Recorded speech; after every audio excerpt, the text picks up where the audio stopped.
What's going on, EPW Nation? It's your boys from the Everything College Basketball Podcast, Josh and Peyton, here to remind you all that college basketball season is right around the corner. Yes, we finally know it's right around the corner, and Peyton, there's only one place people should go for all the college basketball excitement. Well, Josh, the only place to find all college basketball hoops all the time is Everything College Basketball. Everything College Basketball can be listened to on several podcast hosting sites like Spotify, Google Podcasts, and Apple Podcasts. And we can also be found on our Facebook group at facebook.com/groups/Everything College Basketball. Yes, make sure you are joining the group with a couple other 100 people and growing by the day as we march into year number 3 of the Everything College Basketball networking system.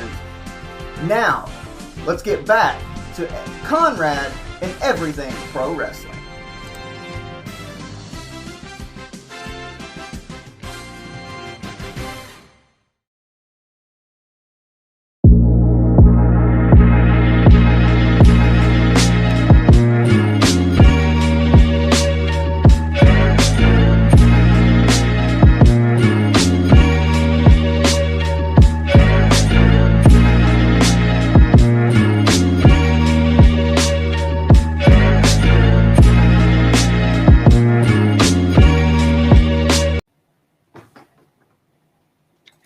Episode 64, we are about to kick things in full gear. We're going to be talking a little AEW full gear, give some thoughts, definitely get Sean's thoughts on everything that went down. Also, we're going to be talking a lot of Survivor Series. We're going to have a preview and predictions for Survivor Series. I can't believe how fast stuff has flown, and we're at this point now. Things are moving, things are happening, we're happening, and yeah, I think it's time to get into it. It is a time to give thanks. Thank you to everybody who stuck around and waited for us. I had to put something in the chat. We're a few minutes behind. It's been a hectic day for myself and Sean. Oh, man. And yeah, and we want to make sure that we start this thing off right. We want to make sure that we're doing this thing right. And yeah, I think I got everything. I think I checked all the boxes. No, you didn't check all the boxes, man. First of all, gobble, gobbledygooker, and all that good stuff. And more importantly than all that, Conrad, Thanksgiving style. Drop that thing.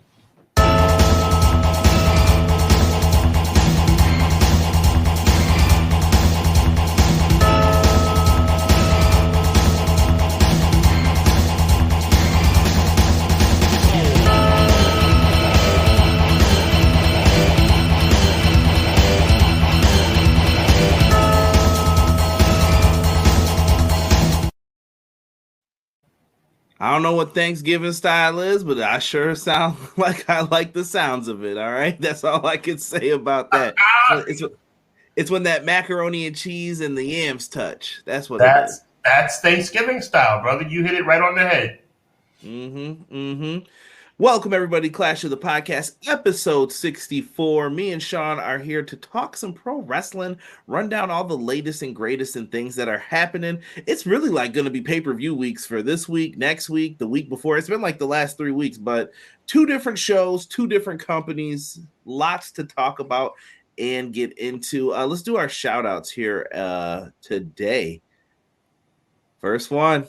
He's always here. Go ahead, Sean. I'll let you rock with it. Go ahead. Your boy Sir Quill's back in the building again to enjoy episode 64, the dopest wrestling podcast in the game with the 2 favorite bros, CJ and Hubbs.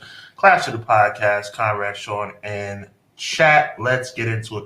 Quilly, I appreciate you, my guy. Quills also says AEW Full Gear was a good, solid 8 out of 10 show. Thank you. I say B+, and people like Conrad jump all over me. Derek.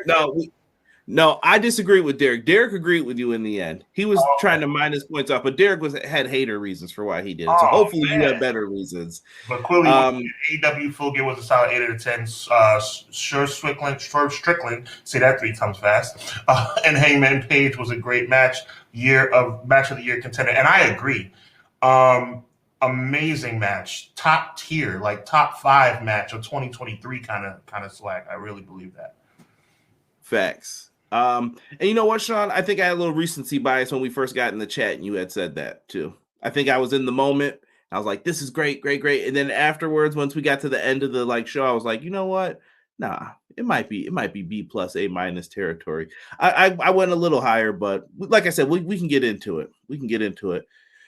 Ray, happy Monday, guys. I hope that everyone has a good Thanksgiving. We hope you do too as well, Ray. Keep them turkey legs ready for us. Your boy Vinny Vin in the house. He says, happy Thanksgiving, y'all. God bless as always. Hold on here. Sean, are you frozen? Let me see. I think we got a little freeze up here. Let's see. Okay, let me see, Sean. Did I fix it better? Yeah. Computer just, you know what? My computer just decided, you know what? No more talking for you. I need you to take a 10-second break. Sorry about that. No, you're good. I looked at it. I was like, he's not moving. He's not dancing. He wasn't doing the swerve dance, so I was worried. Oh, you were doing the swerve dance and I missed it? Oh, no. Yeah, you missed it earlier when you were talking. Oh, man. Ray said little man's off school this week, so I'm letting him stay up to watch Raw with me tonight. Man, must be nice. I remember those days, man. I used to have to sneak to do it every Monday. Like, this is back when you watch Raw, like Damian Demento's on, I was like trying to stay up to watch that. What was I thinking? I was like, Skinner versus Bret Hart, let's go. Oh, man. The Intercontinental title, no less. Right. Ray's talking about the fifth man. We'll be talking about that for one of our segments. Stay tuned.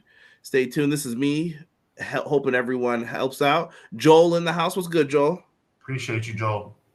Appreciate you guys. Everyone who's in here, hit that like button for us. Subscribe to the channel. We are on the road to 2K here on the Everything Pro Wrestling YouTube channel. Help a brother out. Also, make sure you subscribe to Hubbard Wrestling Weekly. YouTube is down below. Easy link for you. You can click it after this is done. You can click it right now, then come right back in here and come talk in the chat. Deanna in the house. Hey, everyone. Hey, Deanna. How are you? Hi, Deanna. Vinny says he's great. My Steelers let me down, but we move on. The Buffalo Bills were back this week, baby. Had to lay the smackdown on the Jets. Made me feel good, though. We'll see what we do. The defense looked good. Sorry. My brother decided to call me. Next time I'm going to put him on the show when he does that. Today has been crazy, man. I don't know what's going on right now. Like, we're freezing. We're getting phone calls. This is wild. Yeah. Well, you know what? We're live, pal. As JR said to Sid, we're live. You can't. Sure. BJ said, happy Monday to a short work week, you all. Hope everyone's doing good. Excited for this one. Welcome, BJ. Thank you, sir. So Snoop worked all of us. I see Renegade L2K. No. Snoop outworked everyone. Snoop is a genius. He is a marketing person. Genius. That's what I say. Well, Snoop did what he had to do. He got the world talking about him again. That's the goal. Look at all this. This is crazy. Right? No, this means a lot, bro. This is nuts. Like, thank y'all, man. For real. No, go ahead. I'm gonna pass it back to you because your boy came up, so it's back on you for a little here. Leezy Fo Sheezy. Hello, everyone. Why do we assume he sounds like that? I don't know. We always just do that. It's Derek's fault. Derek started that with the good evening, and he puts his fingers together like this. I don't know. Shout out to Leezy Fo Sheezy. We just assume you're a very dignified young gentleman. So God bless. So shout out to you. Appreciate you being here, my G. And thank you all for the Thanksgiving love, too. Hope you fellas got the turkey ready. Listen, man, I was talking to moms. It was looking close, but I think it's happening for us Thanksgiving dinner. But it's been rough over here. Yeah, we got so much going on for Christmas in my house this year as far as going down to Florida that Thanksgiving, we said we weren't going to move. Like, we weren't going to do anything. But, of course, the family's coming up. So it's going to be nuts. It's going to be nuts. But I love it, though. Don't you love the madness? The madness is what makes it awesome. It depends, man. Not for when I'm spending my money, but for Thanksgiving, I'm all right. Yeah, we can do this. For food, if I know I'm going to be happy at the end of this. For Christmas, I'm like, yo, what do I got to put together? It's not the same for me anymore. It's like, yeah, but it's fun to make people smile. When the day comes, it's good. It's like going on a work trip. I enjoy it once I'm there, but the planning and preparation, I hate it. I'm not going to lie. Only the aftermath. Chat, talk to us too, by the way. Deanna, of course. Hey, Conrad and Hub. Mondays are the worst. I hope we make it a little bit better for you, my friend. Joel with the blessing on Thanksgiving. Happy Thanksgiving, Sean and Conrad. We appreciate you, my G. We, for reasons that we cannot say out of respect, we really appreciate you, my brother. Appreciate you, man.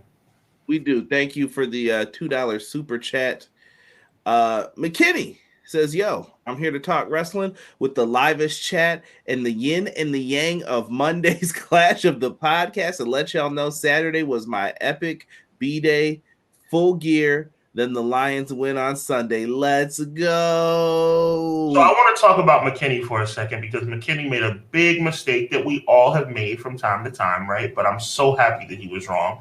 I'm going on record. I'm happy you were wrong, McKinney. What I'm happy you were wrong about was that when McKinney won the contest, by the way, shout out to Fight TV, on Hub Wrestling Weekly last Thursday, he hit me up in the DMs and he's like, Sean, thank you so much. Appreciate you and Conrad, but I'm not going to be able to stay up and watch the pay-per-view. I said, don't you worry about that. You go to sleep, you go to work, and then when you come home, you watch it on demand, brother. So I hope you got a chance to enjoy it the following day. Ronda Rousey did her thing, bro. Just saying. It was a solid show. I saw a lot of people in there talking in the fight chat. I was kind of, I'm just sitting there watching it all go down. Yes, sir. It was a good show. And shout out to Swerve and Hangman. They gave you a little preview, the little attack on the show. They did. It was real. Yo, I'm just saying. Now, once again, now this is all wrestling related, right? You're gonna think I'm a little bit of a bougie jerk face, right? But only problem I have is that it wasn't in a nice arena. Not that it's supposed to, not every place is supposed to have Madison Square Garden, right? I know it costs money, but it's like, you got the no, but hear me out. There's certain little idiosyncrasies, my brother. Hear me out now. You put on a hat and all of a sudden you get all stuck up. You can't be doing that to me, bro. Check it out. There's certain little things that you have to take into consideration, right? Hear me out. You're ready to jump on me. All right. I'm listening. Don't have the basketball backboard be in the background of the shot for the main camera. Don't do that. That's a small thing that you can make an adjustment with. Some small. You don't have, we all know it's in a gymnasium. We understand this is how it works. We understand we got to save money until we build ourselves up, right? But at the end of the day, you don't have to have the main camera, the hard camera, directly at the basketball backboard. That doesn't look good, bro. No? I hear you. No, I hear you, because I noticed something today when I went back and watched Impact from Thursday that I missed during the Will Ospreay Josh Alexander match. When you went to the outside on the ramp, just along the outside of the ramp, I could, from playing basketball, I know what the free throw line looks like. Right. And I was like, oh, they're in a gym. And I was like, what? But I didn't care. Whatever. Okay. It's what it is. But I get what you're saying. Raw hit it a lot. I didn't know Raw was in gyms sometimes. Right. Right. But once again, more moolah too. Yes, sir. So buy them shows on Fight so then they can get up out of there. Yeah, right? Man, for real. Matt's watching Survivor Series 89 right now. He's got the reels going. Wait. So let me go back into the time machine. We're talking about Demolition, Hogan, and Jake versus DiBiase, Zeus, and the Powers of Pain, right? Correct. I just watched this actually on YouTube, so that's really? crazy. That's nice. It just popped on. I was like, leave it on. I'm about to watch this for a minute. By the way, Conrad, a little fun fact about that show, which you probably already know. Thank you, Emily Z. Fashizi. The first indication that they were going to give the ball to the Warrior happened on this show. Which part? Wait, get into this. No, simply because Warrior was the main event. I don't ever remember Hogan not being the main event of a pay-per-view up until 1989. What team did he have? Was that the Rockers or was that? It was the Rockers and Jim Neidhart, and him against the Heenan family, and that was the main event. I'm just saying a little bit of hindsight being 2020. Rude and Warriors feud was hot though. That was main eventing shows on house shows. But this is why I want to give you credit, bro. This is why I want to give you credit. Every chance I get, I'm gonna give you your flowers. Haven't you always been telling me, and I've been fighting you on this, that Survivor Series is the first glimpse into WrestleMania season? Mm-hmm. That's another example of that. Another one. And the Rumble season too. Let me go back down. Dougie fresh in the chat says, Conrad Shaw chat, here we are again. What up, Doug? Man. Joel said mac and cheese. Let him know. Joel, I expect a picture from you. I want to see the mac and cheese plate. I gotta see it on the plate. And it better not be the Blue Box Blues. I need the homemade mac and cheese on the plate. Even if you gotta bring it. Let's see here. Sean and Kyron, what's your favorite Thanksgiving dish? Let's talk food a little. Okay, I'm down. I'm down to listen. I love the energy. Thanksgiving is really a fun time for me. Look. This is gonna sound real cliche. I can't deviate from what I love, bro. Mac and cheese is it, bro. And I want to go down the tiers of a couple of other things, right? Just to make sure that people don't, you just default by mac and cheese. No, listen. I like yams. I like cornbread. I'm not really fond of turkey, but I'll have a little turkey. I'm more fond of turkey sandwiches than I am of turkey, right? But mac and cheese is the staple, bro. Like there's just no. We gotta clarify. I gotta do my detective work. When you say turkey sandwiches, do you mean the Thanksgiving turkey, or are you talking about deli meat turkey? No, absolutely. I'm talking about leftover turkey from Thanksgiving, turning it into sandwiches. Okay. I'm talking about. You put on them sandwiches. I'm talking about Black Friday. I'm talking about Black Friday turkey sandwiches. I want to know, what is Sean Hubbard's Clash of the Sandwich? What's on that bad boy? Okay, listen, let's do it, man. And you know what? This is just another example that less is more, because it's not that big of a recipe, dude. Check it out now. Always whole wheat bread. Okay, that's my thing. So whole wheat bread, toasted. I don't like bread that's not toasted. This is where we get bougie, folks. Go ahead. A little. No. Bougie is saying I cut the corners off, which I don't. Okay. I was waiting for it. No, I don't. But toasted whole wheat bread, not mayonnaise. Miracle Whip. Miracle Whip is not mayonnaise. I like Miracle Whip. So toasted wheat bread, Miracle Whip, cranberry sauce, turkey, salt, and pepper. It'll change your life. Okay. It'll change your life. No cheese. No cheese, damn it. No cheese. Can't do cheese on the Thanksgiving. Exactly. I am a big fan. My mom calls it dressing. Some people call it stuffing. I don't care. My mom makes it homemade. Nice. Homemade, like all the way from the bottom. So she chops up bread. Celery. All that. Yeah. She started from the bottom. Yeah. I even get my own little pan because I don't like sharing it with everybody be dipping in, trying to dip out. I'm like, no. We can't be having all this. But listen, I want to ask you, and I want to ask the chat, because maybe this is something that can change my whole family. Because my family's going to be up here starting from tomorrow all the way through next Tuesday. And we're going to dive into some turkey sandwiches. So what I want to know is, this is huge now.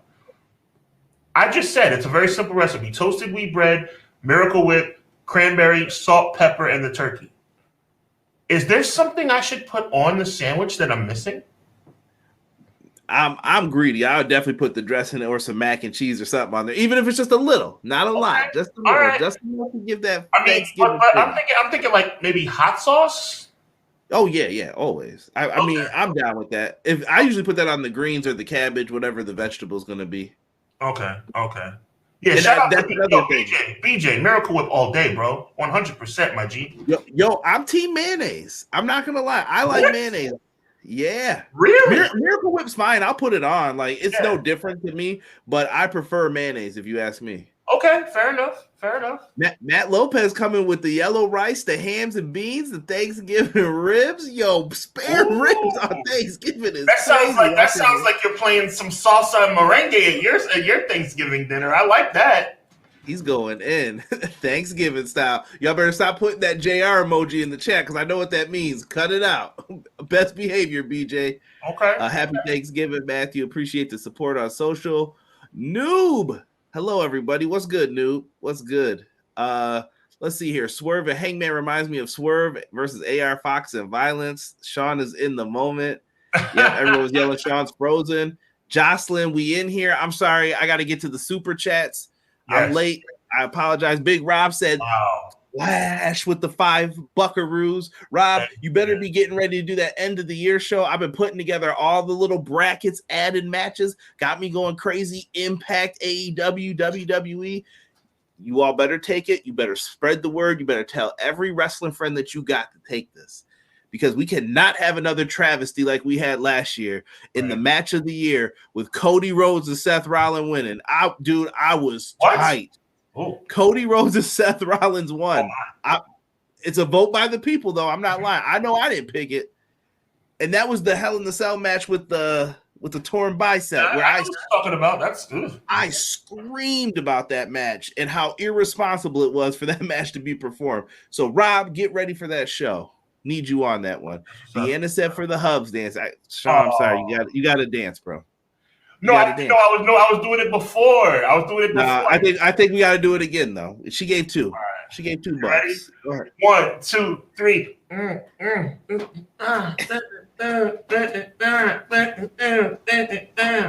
Swerve for you. Swerve when I draw. Oh, I just got a little swag to it. You see that? Come on, baby, let's go. You can also catch Sean on his TikTok teaching you how to Dougie as well. Watch yourself. Yes, sir. That's a classic. I remember one Raw as a kid. I stayed up late for Linda bringing back Mick Foley. Parents thought I was sleeping, and Mick came out, and I popped up yelling, "Bang, bang." My mom had to come in to check if I was okay. You better be careful, man. Mick Foley almost got you in trouble. For real. Let's see here. Thank you, Sean and Conrad. Matt, thank you, brother. Renegade says turkey, food, beer, football. Now, Christmas shopping can be a pain in the rear. We'll change it to. Renegade, my brother Renegade. Christmas shopping. Ready for this, Conrad? Christmas shopping. I'm going to move out the way of the microphone. Done. You're a smart man. Mine's never done. Never done. I'm always trying to figure out something for adults are way worse to buy for than kids. Kids are 100%. Kids will play with the box. You're right. Joel says indie wrestling are small places. They are all like that. Glendale is famous for Ronda, where she trained MMA. Seeing Swerve Hangman live and in person. Oh yeah, Renegade was there. In person was memorable. Bloody, the whole thing. Yo, the spot where he drank Swerve's blood. Oh my God in heaven. Wow. Let's see here. Matt says Ronda Rousey did a heck of a job. Spoiler alert, they run it back this Thursday. Ooh. Thank you. ROH. I'm lazy, full cheesy. Appreciate you. Get that Honor Club if you guys want to watch some Ring of Honor here. Survivor Series rewatching the 2010s is rough. 2013 Orton and Big Show. Oh gosh, when I was a CM Punk fan trying to go to the shows and those were the main events, I used to cry. Like, why? Vinny, do I do this? Vinny, you're a praying man like me. We have to pray those days never return because, man, I mean, I remember the build up for that match when Big Show, it was announced that he was going to get the title shot. It's like, you know what? Here's a perfect example. How about this, guys? Big Show versus Randy Orton 2013. To me, same thing. Rhea Ripley versus Zoe Stark. Rhea Ripley versus. That's messed up. That's messed up that you had to go to your gimmick on her. Dang it, I'm a blue box mac and cheese dude. Listen, once you've had the other stuff, it'll change you. If you've never had it, it'll change your life. You won't even want that no more. Blue box? I'm not going to say it. Is blue box what I think it is? Kraft macaroni and cheese. Are you? Joel, we're gonna have to talk to you. We have to talk, bro. We have to talk. Might have to bring you a plate, the big dog. Yes. We might have to bring you a plate. Stuffing and pumpkin pie are my favorites. Oh yeah, pumpkin and sweet potato. It don't matter to me. Homemade stuffing, yeah. Yeah, turkey, cheesy potatoes, corn, mashed potatoes, cornbread, pumpkin pie. Let's go. I'm not mad at you. Turkey and ham is a must. If you got the bread, shoot. We don't do traditional ham on Christmas. Never done it. We go ham or lasagna for Christmas. What about you? We alter. Well, we go lasagna. We go lasagna for a really fun reason. So, my grandfather, God rest his soul, the patriarch of our family, he had high blood pressure. That wasn't why he left. He left us at 90 years old. He was very healthy. God bless him. Just died in his sleep. But he had high blood pressure, so he did not eat ham. So that means the whole family did not eat ham. And we have never eaten, even after he passed away 5 years ago, we still do not eat ham on holidays. Respect. Rest in peace, Grandpa. I love you. And Sean, I don't know if you never eat ham, like those big hams. I don't know if you ever have them. No, I eat ham. I just don't eat ham on holidays. But do you ever have the big ham where you slice off the ham yourself? No. Bro, that makes the best sandwiches. Miracle Whip on the wheat bread with that, funky. Really? Funky. Yes. Okay. Funky. I will get down. That used to be my dad's favorite. That he used to be like, all right, I'll make you one. And I used to see him eat them, and I was like, yeah. R.I.P. man. R.I.P. Yeah, absolutely. John just answered that. Plus 10 points for Team Miracle Whip. I guess I lost 10 points somewhere along the lines here. I'm just trying to get in. Dressing the yams got a touch. McKinney and Jocelyn ain't playing about the food got a touch. The mac and cheese and sweet potatoes over here. Look at this. Quill's Thanksgiving meal, turkey, mashed potatoes, gravy, mac and cheese, sweet potatoes, green beans, or broccoli with the dinner rolls. That's the Will Ospreay of Thanksgiving. Talk your talk, Quilly. Talk your talk. The difference is if it's the stuffing's in the bird or not. It's in the bird when I get it, but there's also some on the outside of the bird because too many people eat that. So I agree. Fun fact about me, unfortunately, I don't cut corners on anything. I make my mac and cheese. First of all, I only have one responsibility every year. I make the mac and cheese for the family because my mac and cheese is crazy, right? My aunts, my mom, and all the other cousins and stuff make a dish. But the one thing I've always cut corners on is stuffing. I make stovetop stuffing. I know that sounds sacrilege. I'm sorry. I know. I'm sorry, but I can't. You know what? I can't get homemade stuffing correct. I can't do it. It takes time, man. My mom was talking about chopping up celery and stuff for her. Like she does it all. Like I said, that's a lot of work to expect someone to do that. Look at the sandwiches. Deanna's not playing. Sean gave the right answer. One more for the good guy. Hey, BJ, my guy. Deanna, I see. Jocelyn said, I grew up to mayonnaise, olive oil in it. Let them know. Okay. Guy Will Gamble in the house was good. Yo, McKinney got the ribs too. Chicken, turkey knuckles. It's a Michigan thing. I've never had turkey knuckles. Cabbage, yams, mashed potatoes, string beans, corn, dressing, mac and cheese. Yo, that's my menu for Indigenous People Day. You know what McKinney has? He has greens, beans, potatoes, tomatoes, ram, and all. You name it. Someone did their Christmas decorations and got that playing on their garage door. I was like, that's crazy, bro. This is the most wonderful time of the year, I swear. Like, I kid you not, I indulge in the holiday. And then, you know what? And they go and they come too fast.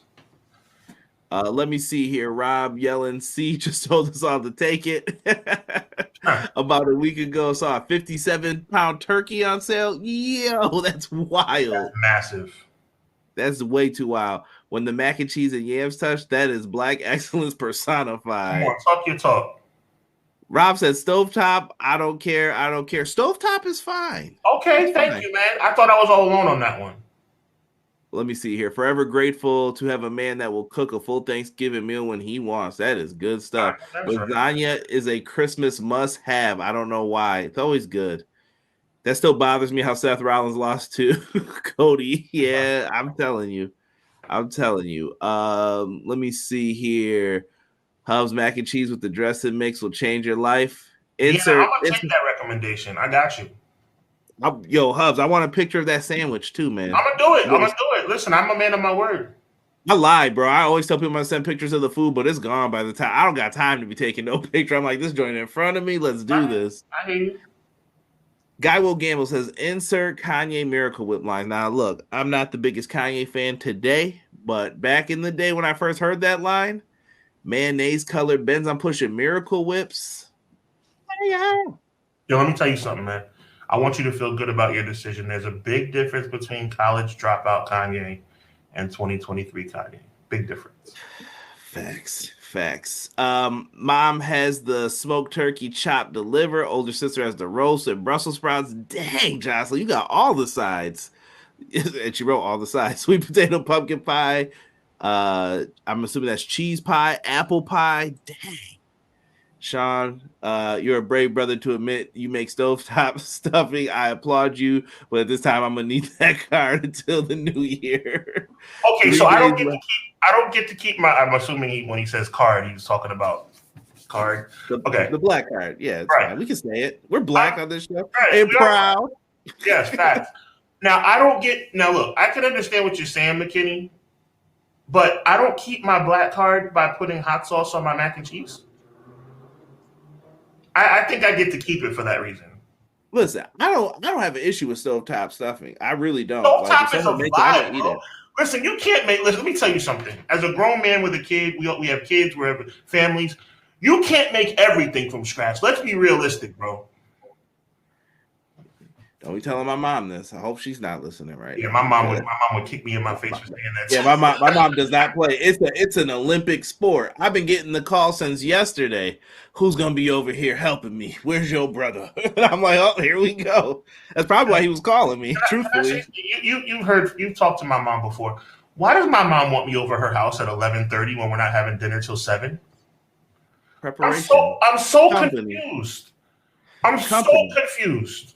Wants that house feeling full, bro. You know how No, it is. I'm sending my son over there. No cap. I'm sending my son over there. No cap. That's all right. Yeah, you got errands to run. Yeah. That's all right. You'll be there by 6:30. That's Yeah, you know how it goes. We'll be there. I love it. Oh wait, chest pie. So wait, what's chest pie, Jocelyn? You about to educate me here? I never What heard of is that that? one, Jocelyn. Not cheese. I have not either. Tamales have always been a thing for me, both Thanksgiving and Christmas. Yo, you can send them over here. Listen, I respect everybody's tradition. How dare you disrespect the taste of mac and cheese with hot sauce? No. Just go ahead and put ketchup on it. Don't you dare compare hot sauce to ketchup. That is blasphemous, I tell you. Blasphemous. I love all the different traditions in the chat. Yo, hot sauce got on my mac and cheese one year by accident, and from that day on, it never was an accident again. I have no issue with people who put hot sauce on their food. Like, go ahead, do your thing. Let's go. Spice it up. Spice it up. What's a deal, man? Look at Joel. Joel likes the drumstick. He walking around like King Henry. I hear that. Listen, we gotta get into some wrestle talk. Yes, 30 too minutes. much fun with Thanksgiving. We got to get back to business. We had Full Gear coming up. Lakers colors, baby, and they were out in full force. By the way, I do not like the Kia symbol. How they have it. You see it right there? Yeah. It always looks like KN when I first see it. I'm like, no, that's Kia. Yeah. Stop. Yeah. Stop. Facts. Full Gear though happened. I was kind of hoping we would have got like a special stage or something. Really didn't get too much to it. Looked a little different, but not anything in great detail. This was the card that we had lined up. I'll try to just go through these matches pretty quickly. I don't have all my notes out, but we can get into this just to get Sean's quick thoughts on things. And we're going to be talking a lot of Survivor Series as well. So stay tuned for that. Black people start cooking the night before and dinner still be late. That's actually very true. It's very true. I don't understand why we're like that, but you know what? It is what it is. I love the pay-per-view. My only issue is the main event felt Super Cena by MJF hitting the kangaroo kick. Yeah, I hear you. Kia Foreman is owned by the Clippers. The disrespect, right? In the Lakers colors. Eddie Kingston defended the Ring of Honor World Championship against Jay Lethal. I don't know if you have anything for 0 Hour. Quick thoughts on that? A couple words, Sean? I'm just a big fan of him, and I just really enjoy the fact that he's walking around with 2 straps. It makes me really happy to see he's finally getting his flowers. Well, I guess this is a good time to bring it up for now because I don't know when we're going to get another chance to. Sean, what did you think of the announcement for the Continental Classic? This is going to be like a G1. This is not your traditional tournament where it's you lose, you're out. This is round robin. Mm-hmm. So you could lose, but you're going to face every competitor in your bracket. So 2 sides, 6 competitors. Sorry, I can't. Where are my hands? 2 sides, 6 competitors. You're going to go down, boom, boom, boom, boom, boom, and face everyone. Most points totals, move on to the finals. Eddie Kingston is in this. Mm-hmm. Hold on, I'm setting it up for everybody because I was confused. 2 championships, his never open weight and Ring of Honor title are on the line in this tournament, and they are creating a 3rd championship, which was supposed. This is where it got confusing. So there's a 3rd championship called the Continental Championship, but they're going to combine all 3 like they did in All Japan, where it's going to be called the Triple Crown title. I don't know if it's going to be 1 belt. I don't know if you got to carry all 3. Somebody help me here with this. But you're going to be the Ring of Honor champ, it sounds like, the New Japan champ, and you're going to have a championship for AEW for you to defend. What do you think of all that? And are you interested in this tournament? Because it's different than what we would see from major wrestling companies. I'm interested, but I'm sad to hear that he's putting the titles on the line in the tournament. When he made that announcement, it sounded cool at first, 3 belts, Triple Crown, whatever. But I mean, you can pretty much bank on the fact that Kingston's no longer going to be Ring of Honor champion and New Japan Openweight champion. You can pretty much bank on that at this point. So that was disappointing. Have you ever watched a full G1? I have.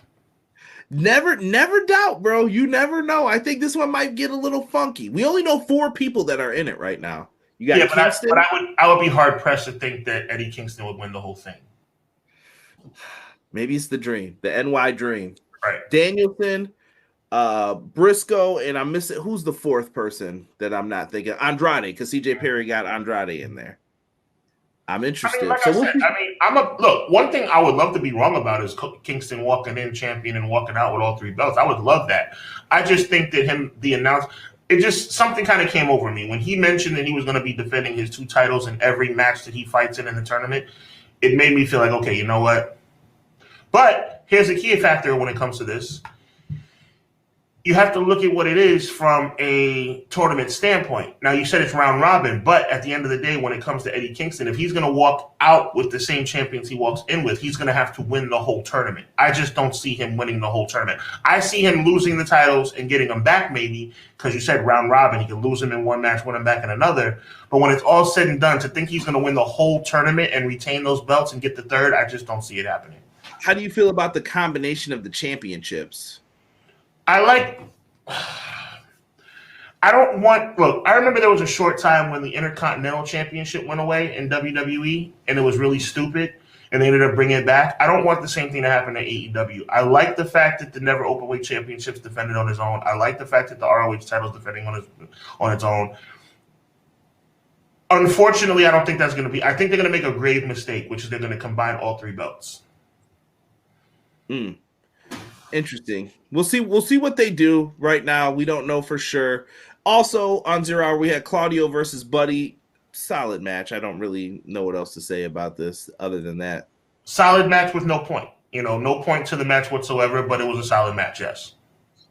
Yeah, I feel like they're getting to maybe a possible tag team feud with BCC and House of Black. I think you could do it if you wanted to. MJF defended the Ring of Honor, and I know you're all like, what is this picture? He defended the Ring of Honor tag titles with Samoa Joe. Joe did his job. He protected the belts and delivered. Adam Cole comes out to distract the Guns, which allows the Coquina Clutch to get slapped on. After the match, though, MJF and Joe get into it after the handshake about you still owe me that title shot, and the Guns put a beating on him. They Pillmanized MJF's leg, and it tells a story throughout the night. I've had enough. You know how I feel about I've had enough. Had enough of whom? I've had enough of this storyline. I think it's run its course. Oh, well, you didn't like it. See, I'm feeling this one still enough to where I'm still invested in this. Mm-hmm. It was interesting. Adam Cole was brought back for a reason. If he wasn't necessary, they wouldn't have done it, I don't think. Agreed. I mean, I see the purpose. The unfortunate part for me is that I don't think the purpose is worth it. I think it was really stupid to have Adam. Well, we'll talk about that in a minute. But to keep it on course as far as 0 Hour is concerned, I like the attack on MJF. I like the attack because it makes sense. It makes sense that the club would want to sit up here and make them put themselves in a position to weaken MJF for the world title match later on that night. That's fine. But for him, and we definitely will talk about this a lot more later, for him to get beat down with the chair, barely be able to walk, and then somehow miraculously, well, we'll talk about that later. Yeah, there's more to it. You're gonna see. We had the trios match. Edge, or excuse me, Adam Copeland. I'm gonna keep doing that forever. It's okay. Darby Allin and Sting versus Christian Cage, Luchasaurus, and Nick Wayne. Did they have a name pop up? I can't even remember what it said now. Hold on. Let me see if I wrote it in my notes. They had a name, though, specifically for this team. The Edge-O-Matics. No, it began with a P, but they had a group name, and I was like, oh, okay. I don't know if it was something crazy that I was like, only Christian would say something like that, and whatever. This was a fine match, though. I thought it was fun, and it was the last time California would get to see Sting. Yeah. Darby actually told them to get up and yell after they won the match. Christian ducks off and runs through the crowd. Darby's like, get up for Sting, man. This is Sting's last match. You saw Sting's son? I was like, man, I wish he was a wrestler. He was 6'3", 240. He looked like he was in good shape, but his dad probably told him, nah, man, don't do this. I promise you. Hard on the body. Look, it's Sting's farewell tour, and obviously there's a great deal of trepidation when it comes to me as far as him continuing to wrestle and hurting himself. So I'm happy that he's retiring, but from a selfish standpoint, I'm gonna miss Sting so much. He's amazing, just an amazing competitor. The match itself was really good. I really enjoyed how they featured Sting in that way where he can put himself over in that moment where he didn't have to feel like he was going to get hurt. I think Adam Copeland represented himself well. And I think, obviously, the diamond in the rough has always been Darby Allin. I mean, it is what it is. Christian's over like Rover. This is going to lead to a match, Edge versus Christian. We'll see what happens. Yeah, Christian's definitely the top heel. Yeah. We're getting some good questions. I'm going to come back to those JY ones that Renegade and New put in. I promise. Let me see. Take the tag belts off of them. I'm cool with what's going on. I agree with Sean. The storyline is getting corny. Yes, it is, man. Yes, it is. It was nice that all the kids that Christian adopted sang his song for his entrance. That was wild. John Moxley, Orange Cassidy. This was one I didn't care about, really. I don't know. Listen, I know everybody's like, All Out was great. It was fantastic. When I saw that, I was just instantly reminded of it wasn't fantastic. This match is the 5th match on the card for a reason. I do not care too much who's winning this, and let's move on. And that's how I felt. 5 orange punches was a lot. I don't know how you feel.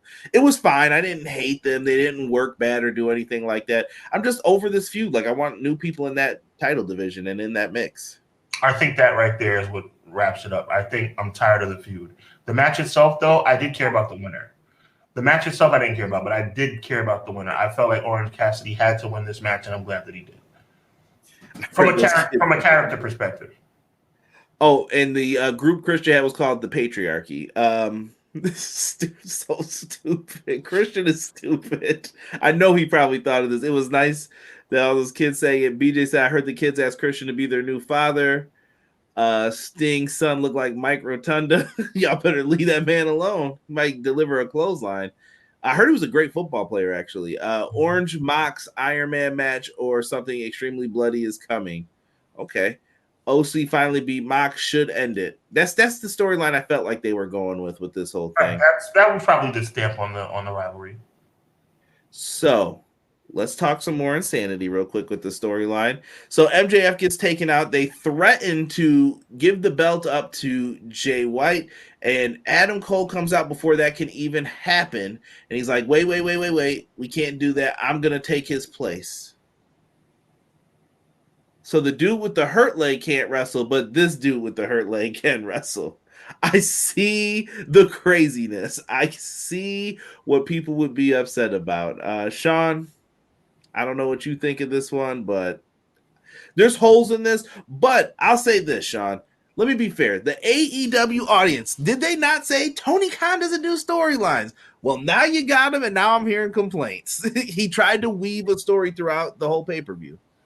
I like the idea that they're trying to implement stories, but like you just said, so MJF can't compete because he has a beat-up knee, but Adam Cole is going to take his place with a beat-up leg. That's the stupidest crap I've ever heard in my life. To see Adam Cole hobble his butt down to the ring, lift his grubby little hands in the air and say, Adam Cole, baby, while he couldn't even walk, is the dumbest crap I've ever seen. It's ridiculous. Look, I get it. It is what it is. Bang Bang Club. But look. I don't think Bang Bang Club's gonna survive Full Gear. I mean, I am so disappointed. But where we stand in the card right now, to stay on course about the review, I like how he came out. I like the little interview. Adam Cole's going to step in for MJF. It makes no sense, but whatever. And by the way, Taz is a good announcer, but even Taz was like messing it up a little bit because he was like, isn't Adam Cole injured? What are we doing here? Touche. I see some people saying it was WWE-ish, to be honest, and Deanna does say I give him credit for a story, though. Let me say this. Weren't people just saying, Sean, they're too indie on one hand, need to be more like WWE, stop all the indie garbage, be like You get what I'm saying? There's mixed messaging going on here. And if you're at the top of AEW, what are you supposed to believe? What are you supposed to listen to and do? Some people are like, oh, I want it to be more indie. Some people are like, no, I want it to be more WWE-like. How are you going to compete with them if you're not acting like them? And you know what I mean? It's just weird. I don't know what to – I feel like they're in a can't-win situation. If you do one thing, they're going to down you for it if you do another thing. And that's going to be a point that I'm going to come back to when me and Sean talk about it. I promise. I've got 2 words for this story at Full Gear. Oh, yes. What's that? They tried. No. Oh. The 2 words the 2 words are they tried. So I'll give them credit. They tried. Right, Guy Will Gamble said they could have had Joe step in. They could have, but I knew going into it. I saw a lot of people flip it out when they saw this thing being announced. I'm like, MJF's coming back, guys. Relax. He's going to be back. I didn't like how they did everything. Trust me. I didn't like it either. But what I'm trying to tell people is do not act like the community has no blame in this when I'm hearing mixed messaging. That's all I'm saying. And I know wrestling community, are they ever going to say it's our fault? Never. Because some of the stuff is your fault, but they don't ever want to say that. Let me see here. A guy on crutches went to the ring. No one stopped him, but Max came out. The whole staff came to try to block him. 2000 WCW is knocking on the door. You need to really go back and watch WCW 2000. That was that's comment of the night. Yo, Renegade, I didn't even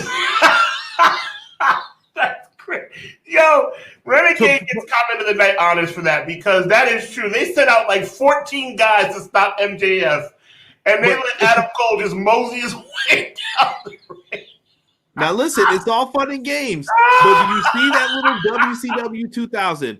Do we remember WC? I was watching 99 WCW. Do we really remember WCW 2000 while we're making these jokes? No, but Renegade knocked that one out of the park. They set out like 14 guys to stop MJF from walking to the ring. But they let Adam Cole use crutches to go down for a match. That makes no sense. Yo, that's great. Good job, Renegade. Good job. Would have made more sense if it was Joe instead of Cole. I mean, maybe. Seeing that's an AEW WTH moment. Listen, I'm sure everybody told them it's not going to matter once it happens because hashtag WWE brain. But I digress. Let's move on with the rest of this because that little WWE brain comment, you're about to get torn to shreds by Mr. Cushman again on this show. If you ever said anything bad about something that happened on this show, tag ladder match. I like that Starks retained. I'm very surprised. I thought it was almost a done deal that it would be the House of Black. I thought the match was well wrestled. I mean, if that's what you're asking, I think that they put on a good show. I really enjoyed it. I didn't feel that they let anybody down with the athleticism. Shout out to the Blue Tims, too, by Big Bill. They were, if you didn't see them, the Bad Boys are looking crisp. Yes, sir. Yeah, Ricky Starks was able to pull it off. I'm telling you that these guys are looking good with the tag team titles. I feel like this is a crowning moment for them, and yeah, I'm happy for them. I would like to see the structure of the matches be a little bit better, but I kind of like the chaos to them because it doesn't feel as formulaic as WWE's, if that makes sense. With WWE, I can kind of tell you what's going to happen. In this one, it's not as smooth, but it's also like the chaos adds to it sometimes where I'm like, what are we doing? I also don't like when someone's right near the belts and they're like, let me jump off of this to do a move. And I'm like, either raise the belts up higher or stop jumping off and just grab the belts. Facts. You saw people do a couple crazy things. Triple threat match, youngest champion. I think McKinney had mentioned it. Julia Hart comes in and makes the move. I'm thrilled by this. AEW got this one right. Only thing I wish they would have done is would have had Blue turn on Chris Statlander to make this happen. Instead, they just had her win it outright, but I'm fine with it. I think that she deserves it. I think she's over like Rover right now, and I love it. And I want to give props to the official right here, Stefan. I think he's been amazing in his role the last few matches. Even when there was an injury to Roderick Strong, he has moved up in one of my favorite referee categories. I think he's done a tremendous job, and I wanted to put the brother over here, and I didn't see any other time to do it. That's what's up. So I got to show him some love. I'm going back to the chat here for a second. Investigate Doc Sampson. Rockstar, what's good? I see you joined us. John G in the house. John G, stick around. We're going to be talking about that momentarily here. BJ said, you mean the fat chick thriller Mike Awesome, Misfits in Action, WCW 2000? When can I not think about the fact that I lived it? I watched my brand die. Yeah. But we're comparing AEW to WCW 2000. You better watch what you say. Yeah, for real. The wall. Oh, no. For not real. a wall. Mm-hmm. Here comes Hogan with terrible chair shots. Oh, God. Julia earned this. She's grown a lot. Julia might be my most improved this year. Julia and Sky Blue are on that list for sure for me. I think Glad Julia won. I think when you think about her performances from January till now, I think she has to be considered most improved. Who would have thought she would have lasted the longest out of the I almost said the Varsity Club, the Varsity Blonde? I mean, I would have thought she would have lasted longer than the other guy, not more than Brian Pillman Jr., but it's funny how things work out sometimes. And Griff still in Ring of Honor. Who would have thought that that B-Fab will be the last one standing out of the hit row? Well, what's his name still there? Ashante the Adonis. Yeah, he's still there. But is he? I think he's good in ring. No, I'm not saying he's not. I'm saying he's not on television. I know. I think he needs to be in a tag team or something, and he'll do fine. Rob says Brandon. Nobody knows who that ref is. Okay. Everything pro wrestling. What's good, John? What's good? Julia did hate the cheerleader gimmick. So did I. Danhausen and WCW 2000 Kiss Demon. Please stop. Please stop. Here comes my little quick moment of the night. Will Ospreay. I saw a lot of people saying, "Oh, it's Will Ospreay. That was your big signing. That's who it was. Not a big deal." Those same people who say that, I guarantee you, if it was WWE, Triple H's praises would be sung right now. Oh, Hunter and the Hearst and the Helmsley, thank you so much for all you've done to pro wrestling and you've given back. And the AEW fans would have been hating on it. Listen, people are going to sign to different places. Be positive about it and keep it moving. Listen, if you don't think it's going to work, that's one thing. But to literally hate on this, you are a hater. That is a hater thing to do. He's the best. Sean says it every week. He's the best pro wrestler in the world. Why? He never said he was signing the best sports entertainer. He didn't say he was signing someone. Everyone was expecting some nuclear bomb to drop, or, oh, I thought it was Mercedes. Well, it wasn't. He said the best pro wrestler and described what he said. Will Ospreay fit what he said. Tony's okay with me tonight for the announcements. You ever announce that stupid pre-sale tickets thing again on Dynamite, I'm going to have to let you know. But I thought this was fine. I mean, look, you said it right there. I mean, Will Ospreay is the best practitioner of professional wrestling on God's green earth on November 20th, 19th, 20th, 2023. That's the bottom line. That man is the best in the world, and AEW has locked him up. There's nothing to complain about. I mean, to me, it's almost comical because I saw some of the stuff you saw about people were making fun of it a little bit. It's foolish. Will Ospreay's the best wrestler on earth right now, and AEW just picked him up. There's nothing wrong with what happened. It's the best move they could have made. Facts. Let me see here. McKinney says this tag match was car crash match of the night. They retained, and he's going to talk about dropping them to Omega and Jericho. We'll get into that momentarily.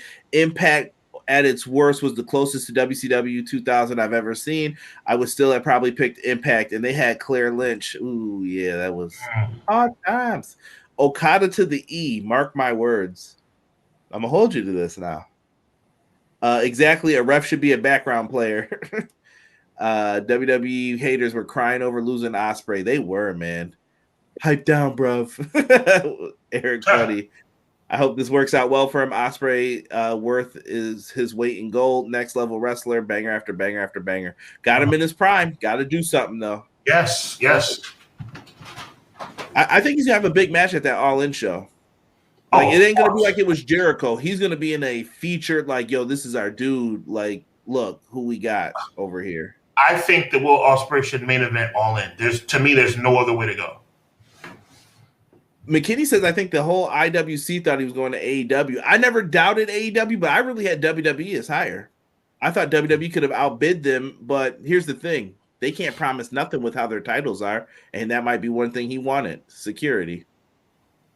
Well, right now they have a chokehold on the Universal Championship. So you're right. I mean, it's kind of everything's in flux right now. And like you said before, who wants to go there and be secondary champion? What's up, Seth? Anyway, Swerve had his coming out party with Adam Hangman Page. As a CM Punk fan and a resident elite hater, I will have to say this in my fairest form. Hangman crushed this match. It was great. I thought some parts of it were disgusting and things I would never do if you asked me to get into a ring. But this was great. I thought that the right person went over. I enjoyed it. What did you think, Sean? Match of the year candidate in any organization. I did have to write it down on the list. I am thrilled about Hangman's performance. I am thrilled about Swerve Strickland's performance, and I am over the moon with the person who went over. I thought it was a masterpiece. I thought it was one of the best professional wrestling matches / fights I've ever seen. I was captivated, and that's the key word that I would come up with. I was captivated by this match from start to finish. I am thrilled, and I really hope that this leads to Swerve Strickland being in the World Championship picture because he deserves it. What a fantastic performance. And you know what? As far as the Elite go, what a classy job by Hangman in taking the L as he should. Renegade, I can't repeat this because I think it'll definitely get this video demonetized, but they probably were. And Deanna, I just watched that match from Lucha Underground with Swerve and AR Fox. Money. I just watched highlight clips of it. And if you ever wonder why Swerve and his back are messed up, go back and watch that match and you'll know why. Because you will see a chunk of flesh come off during that match. I won't go into detail about the spot. I touched on it earlier, but I'll leave it alone. But I'll just do it in a more vague way this time. The spot that we all know was a very controversial spot. It told a story, man. It told a story. The finish or the drink? The drink. It told a story. It showed the world what wrestling stories are supposed to be. Hangman was supposed to be so blinded by rage. He was supposed to be so blinded by the thought of this man going into his home and hovering over his child and invading his house that he was willing to do anything. It was a very scary, ugly thing. I didn't like seeing it on TV, but it was massively effective as it relates to telling a story. That's how wrestling was done in like NWA times. Like if you went back and watched the old ones, Hangman didn't get an entrance. He didn't care about an entrance. Why would he? My family was jeopardized. I don't care about no entrance. Ring that bell. I'm beating him down. And they went right to it. And even with the pictures, the staples, oh, that's silly in wrestling matches. You may not like it. I wouldn't have done it. I'm afraid of staples. Like I've never even stapled my finger by accident. I would cry.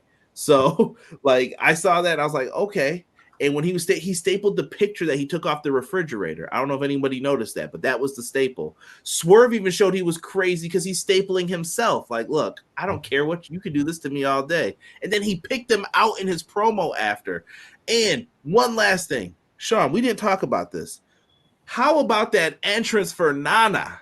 He had the girls with him and he was keeping up. My boy was out there. He was out in these streets doing it. I loved it. I would venture to say that the combination of Prince Nana. Oh yeah, that too. Good point. Awesome. I would say the combination of Prince Nana and Swerve Strickland, arguably the best combination in professional wrestling today. It was the best accident because that wasn't what the group was supposed to be. Right. Nana was just supposed to have the embassy with Brian Cage. He came out too. Why is Brian Cage still dressed like Sonic? Someone tell me this. I know he's supposed to be dude from Streets of Rage. Why Brian Cage? Why does he not get this? Sean, please talk to this man. Brian Cage looks phenomenal. He does great moves. If he just got his character down and understood, like, he would be great. It crushes me to see that. He is Ryback 2.0. Ryback was ultra gifted as it relates to his physical prowess. Man, oh man. I mean, Cage just doesn't have it from a character standpoint. Like, he's just, there's something missing. It's you know what? It's corny. I'll even take it that far. He's corny. Fair. I love the tribute gear that he had for Bray in this. BJ holding up the wine. Scary, violent. That wasn't wine. That was in reference to the drink, wasn't it? BJ, I thought you were being elegant with this. Nope. BJ's being a savage, and I love it. Yeah, I actually made sure that was actually going to be our picture for the thumbnail, but I knew that would instantly get in trouble. I was like, what if I made it black and white? Then I was like, yeah, you know what? Let's not risk it at all. So we just switched it up and made it the main event. But McKinney's 100% correct here. Stole and sold the show 10 out of 10 Texas Death Match. It was really good. That's what I expect when AEW does them. That they do things that you won't get this in WWE anymore. Sadly, I get why, but sometimes you want that different feel. I feel like all of the Elite Hangman is the one who is most okay to lose. I could also see it being a heel turn for Hangman, possibly. Brian Cage is rocking the 80s WWE persona. But if you're going to beat anybody, not the Powers of Pain, like, no. And you know what? I've been listening to a Warlord Shoot interview for like the last 2 weeks, and Warlord's a good guy, you know? Honest dude. I like him and Barbarian, but we know what they were back then. Like, come on. Let's talk about this match. The Bucks, Jericho, Omega. Your thoughts? I like the Bucks as heels, so this is the best outcome. I'm annoyed by the Bucks. They're getting on my nerves, but I like them. Let's put lesser of two evils. I like them as heels, all right? So them being mad at Kenny and them being disgusted with Chris Jericho was fine with me. The match itself was good. It wasn't. You're never going to have a bad match when talking about Chris Jericho, Kenny Omega, and the Young Bucks. That's not the problem. The problem is never in between the ropes. The problem is the backstage politics. So let's just be real. At the end of the day, the Bucks lost, so that's a good thing. It was, but my issue with the Bucks, it's the characters. It's the characters. Bro, they went in circles like twice since this company has started. We're the baby faces. We're with Kenny. We're the Elite. Okay, we're heels. We're with Kenny. We're all heels.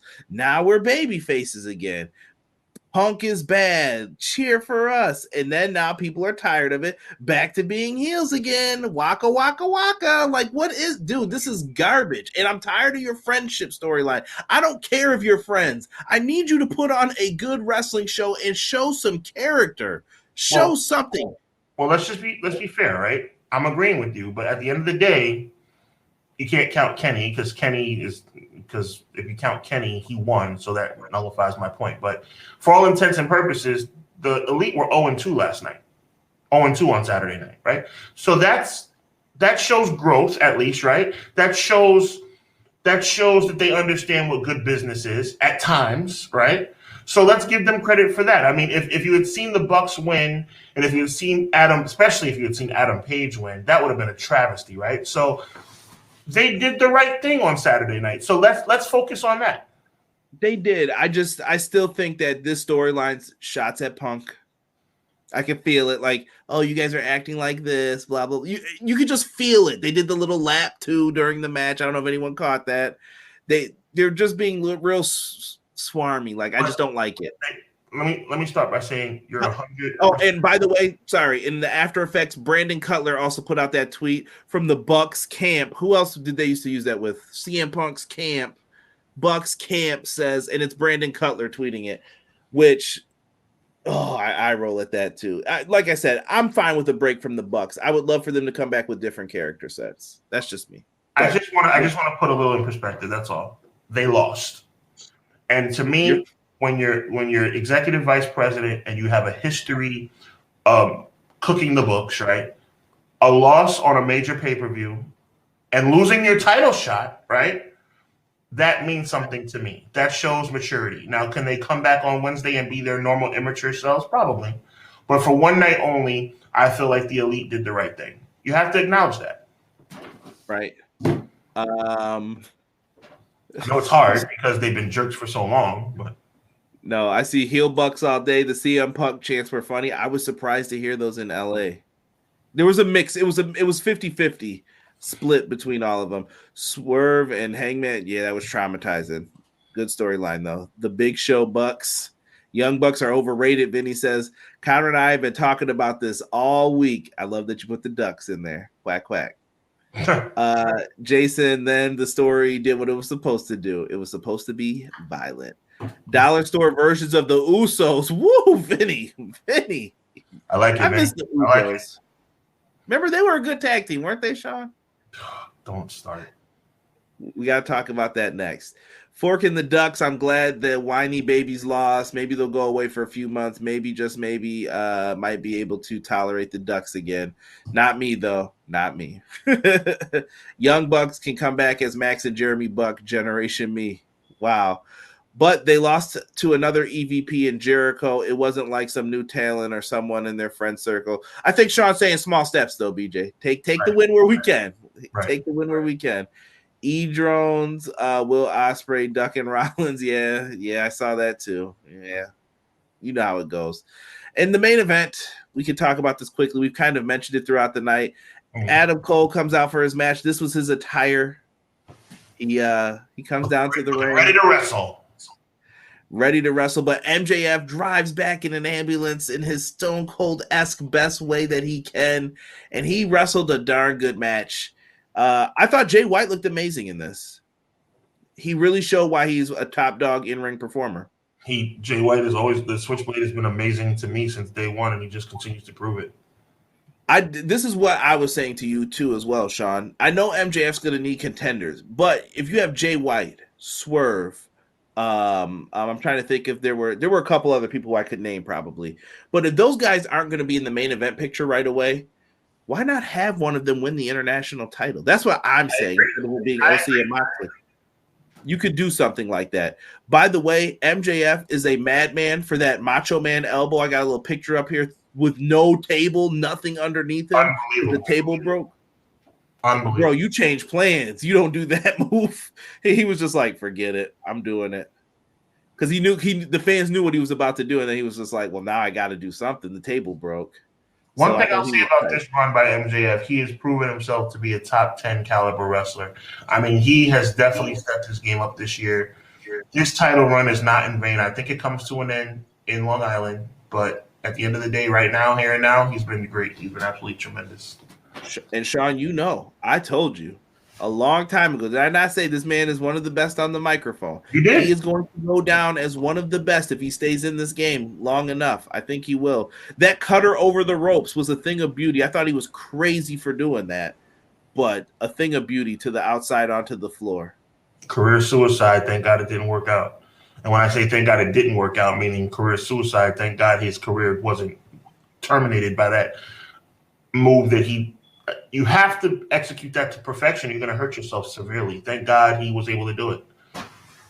MJF wins. He uses the Dynamite Diamond Ring. Adam Cole almost cost him the championship twice, though. And people were probably waiting around. Is he going to cost him? Is he going to drop that crutch and just crack him across the back with it? They even did the smart tease where he went behind him to have him celebrate for it to go off air. What are you thinking, Sean? We didn't get anything with the mask. No devil popped up, but there were some seeds planted here. Is Adam Cole the false, like, I want you to think it's him? They're playing this smart, I think. Like, I want you to think it's Cole. Is it so obvious that it's him, or is it nah? Keep thinking it. It's taking too long. I did, I'm a student of the game. I do my research. Do you know how long it took The Undertaker and Vince McMahon to reveal who the higher power was from the time the higher power was first announced? No. 8 weeks. Well, this is also Russo right now. To be fair, Vince Russo. Yeah, bro, we're going to do a pregnancy storyline, bro. It's going to culminate in 4 weeks. What? What? But in this case, it was right. I'm saying 8 weeks. 8 weeks. It took them 8 weeks from the time he was first mentioned to the time Vince was revealed. Now, whether you want to believe that Vince McMahon was the right person to be revealed as the higher power, that's a different conversation. But it took 8 weeks. How long has this been going on, bro? This is ridiculous. But AEW is different. They are long-term booking because that's how they were set up initially with all their pay-per-views. But now it looks like they might be moving to a month-to-month model, which is going to have to speed things up as well. But like I said to you on your show with Derek every Wednesday night, right here on the Everything Pro Wrestling channel, AEW review, I said to you, this could be because they're still technically negotiating with who's going to be the man behind the mask. It could be that. It also could be Adam Cole is hurt. This ruined a lot of their plans. I'm sure this was like plan B or C. Mm-hmm. Like, okay, we're going to have to pivot off of this. That's why with this storyline, you get some leeway from it because you are working with an injured crew. Tony's plans got turned upside down again. And that's what happens when you have everyone doing all these moves the way that they do. Mm-hmm. So I'm playing the weight game with this, and we've got a Continental Classic, no interference coming up. Tournament begins this Wednesday. We'll be talking about it. We're going to wrap up these comments that we're going to get in the Survivor Series. This is a good main event. I'm happy they're holding off the Devil Reveal. Was Jay White buried? That's what we'll end this on. I think the entire Club Gold buried. I think the entire Bang Bang Club was buried on Saturday night. I don't think it's that bad. I really don't. I think the follow-up is crap out of him with a chair. They beat the crap. A man who's a cripple could not beat MJ. I mean, what I should say is a cripple beat a healthy Jay White. See, now I'm mad. See, I've been cool all night long. It's Thanksgiving. I'm really cripple beat Jay White. Buried is an overused term, though. You know who got buried? To me, a burial is what happened to Zack Ryder. There's no coming back from that. Jay White at least was allowed to get on pay-per-view and put on an excellent performance. So I don't like the word buried for that. Buried is, I got thrown down. I got put in a wheelchair by Kane and thrown off the stage. And John Cena kissed my girl and stole her from me. But I'm still here. Like, that's buried. With this situation, is Jay White buried? No, I actually think that I think Jay White proved that he belongs in this storyline. Now, is he going to be the world champ right away? No, I don't think he needs to be. But I could see him becoming one of the middle champs right now and with ease. Like, you can give him one of those belts, and I think it'd be better. Have him beat Orange Cassidy. Why does Orange Cassidy need to be the international champion again? He doesn't need that belt. You could tell a different story. And Juice is hurt as well now. We've also gotten word. He has a back injury that he's going to have to be out for. All right, now we can move on to Survivor Series. A man who could not walk just beat a top 15 performer on the planet. Listen, I made the comparison to Shane Douglas and Al Snow in ECW. I don't know if you remember that when Al Snow finally got his ECW world title match and he lost to Shane Douglas. So, I mean, I mean, Jay White is one of the best in the world. Maybe top 15 is kind of a stretch. It's more like top 10. But he's amazing. I mean, I hope he comes back from this, but I don't think it was good for his career to lose that match the way he lost it. We're talking about a healthy MJF. That's fine. MJF couldn't walk. I mean, storyline-wise, he couldn't walk. And he beat Jay White. I don't know, man. It's I think that there's a lot of I think it was overbooked. I think they tried to do too much with the booking. But once again, like I said, that's probably into the feedback of you don't tell stories. We want stories. Okay. MJF can't be the only big star in AEW. I can only hope AEW will bring variety. Jason, I fear that AEW, I told Sean this, I've been saying this for every week, no matter what they do, it won't be good enough for a little while. For a little while. Until Triple H starts messing up. It won't be good enough. Not a fan of the plot holes. I hear you, McKinney, on that. Ali's the devil, no. Surprised no Acclaimed at Full Gear. I mean, they did do a beatdown angle with them before. I think it's that bad for Jay, not for the others, though. My rant moment, he had the popcorn out for you. Jay White got buried. Oh, my goodness. The Devils won't be revealed until the 90-day clauses are up. Always Elias walking. Please stop. Juice at least has Tony Storm parachute. Oh, yeah, we didn't even mention Tony Storm's match. That's right. Timeless Tony Storm is fantastic. That's all I can say. Amazing. Love her. And shout out to Sheeta for being the workhorse of the women's division. Yes, she is. Jay White had Omega. I'm just saying. Stories that make sense. Well, they don't have 20 writers either. They have a couple people throwing ideas, and I'm sure there was some WWE influence in there, and they were like, yeah, let's just do this. The longer it takes to reveal, the more important it is for it to be a blockbuster. And I don't think they have a blockbuster in their back pocket. My prediction is the same as it's always been. I think the hidden person is going to be Dolph Ziggler, and I'm saying that's a bad thing. And you know how I love Dolph Ziggler. And Sean, we talked about this though. I told you I think that there is no one that they can reveal that'll be good enough unless it's CM Punk. You said it. You brought it up. It was your point. Yes. And they don't have that though. So they're really, I think no matter what they do, they're going to be cooked in someone's eyes. In a portion of the fan base's eyes, they're going to be cooked no matter what. If it's MJF, if it's Adam Cole, if it's Ali, Dolph, it doesn't matter. It could be Shelton Benjamin for all I care. Someone's going to complain. They're going to be cooked. I agree. There's nothing they can do. If Tony Khan reveals himself, they're still cooked. Yep. Let's get into this show. We got Survivor Series War Games. That's all I could do. That's all I could do. I love it. Let's get into this card, and I'll try to sprinkle in our other topics here because I know we're going a little long right now. Let's start with the women's Survivor Series War Games match, which is presented by Ruffles. Get your chip on. That was good. You like that? That was good. Yo, WWE, I'm here for pre-shows, bro. If you need me, like me and Sean can do this together. You can put us on the panel. We could be out there interviewing fans. So who's gonna win? Hey, back off me, kid. Who's gonna win tonight? I'll be on my Mean Gene, man. Just the stash if you want, whatever. Women's War Games, hashtag what brand split. We have Damage Control.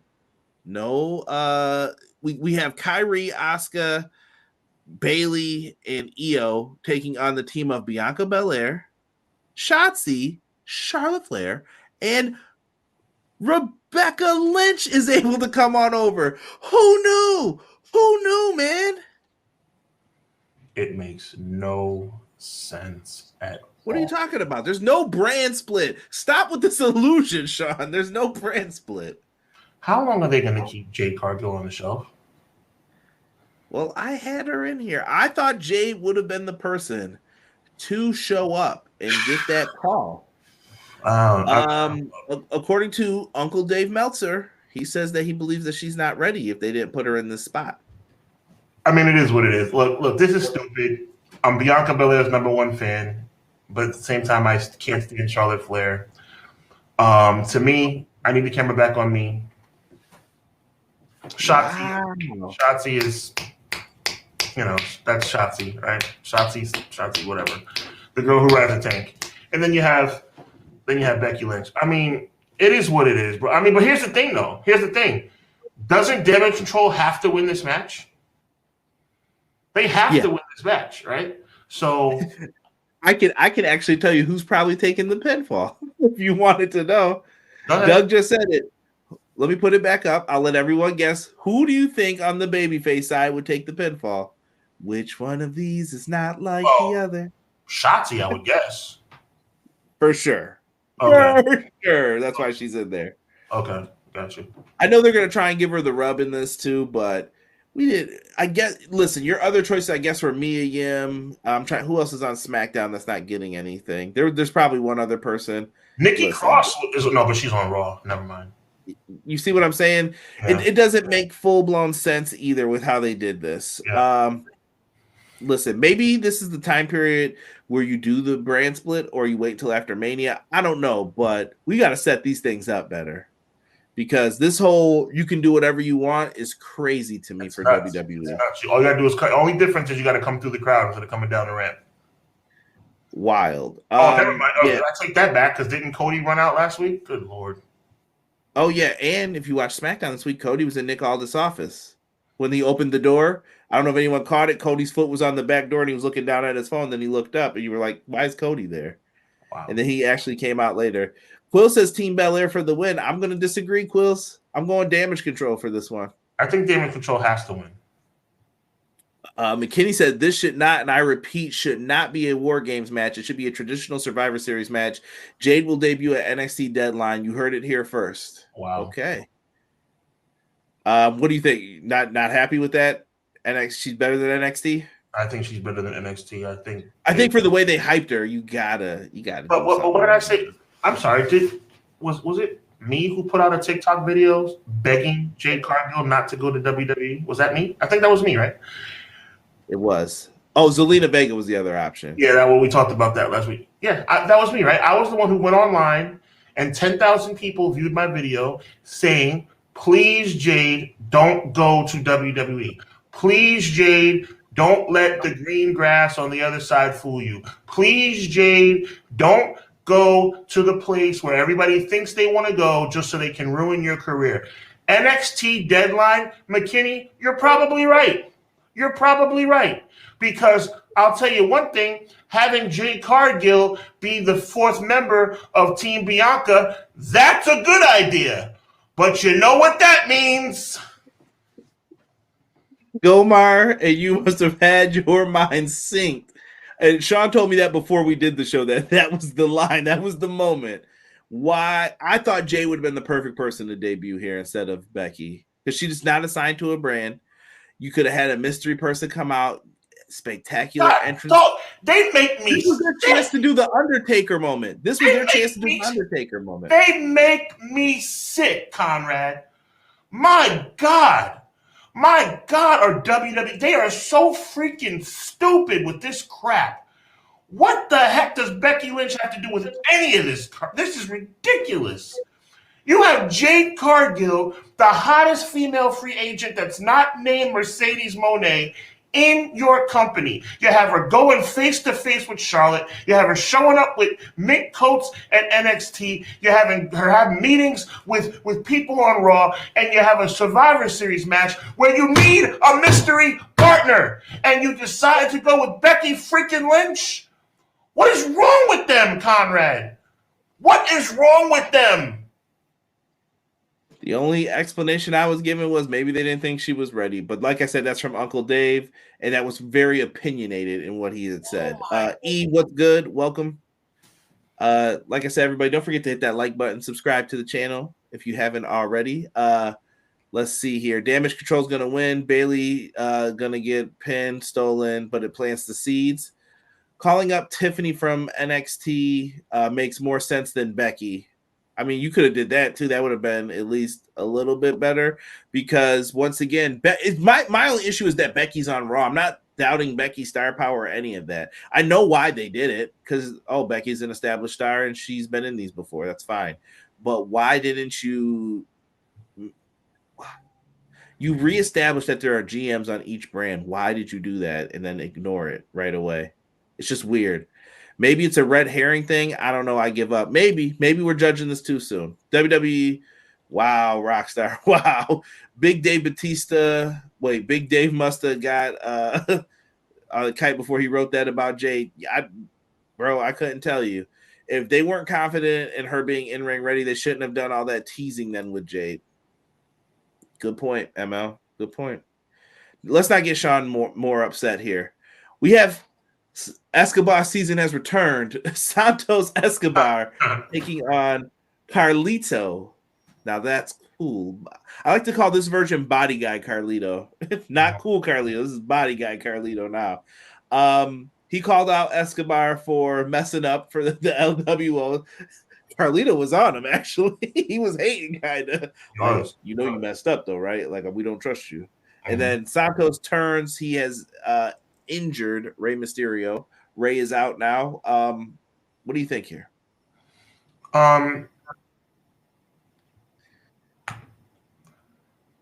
Santos Escobar did a really good promo on SmackDown. The problem is it's not going to matter. Santos Escobar is not world championship caliber. Santos Escobar is not going to be a game changer in WWE. This is a nice change in his career. I think it'll lead to him being United States champion possibly, but the United States championship is kind of a question mark now because Logan Paul has it. And I don't think he's going to lose that belt until WrestleMania. So what sense does that make? So to me, this is much to do about nothing. It's nice to see Carlito back on pay-per-view, but to me, it's not going to need much. It's not going to mean much. It's going to be a really good match between two mid guys, and it's going to have no consequence whatsoever. Ray's out for 3 months, so I don't know what this really going to mean. I mean, Ray should be back by the Rumble, right? Yeah, if we were... yeah. So I mean, what's this, like the fight for Zelina? Like, who cares at this point? It doesn't really matter. Yeah, I think it's just to kill time right now. Just Yeah, to it's a keep filler. the It's a filler.